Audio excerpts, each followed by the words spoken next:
Hello, welcome to doctor's kitchen. आज आपण बनवत आहोत हाय प्रोटीन सोयाबीन.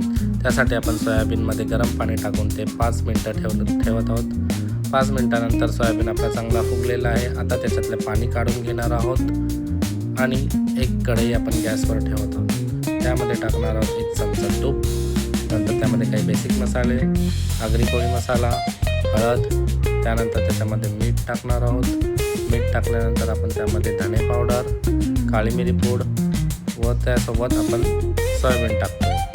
हे सर्व सोयाबीन आता मसाल्यामध्ये आपण चांगल्या प्रकारे परतून घेणार आहोत आणि त्याला स्लो गॅसवरच आपण शिजवायचं आहे. त्यानंतर आपण त्यामध्ये टाकणार लसणाच्या 4-5 पाकळ्या. त्याने चांगला सुगंध येतो आणि टेस्टही चांगली येते. त्याचसोबत कोथिंबीर आणि आपण त्याच्यामध्ये आता टाकणार आहोत लिंबाचा रस. आणि अशा प्रकारे आपली सोयाबीनची झटपट तयार होणारी रेसिपी तयार आहे, हाय प्रोटीन सोयाबीन.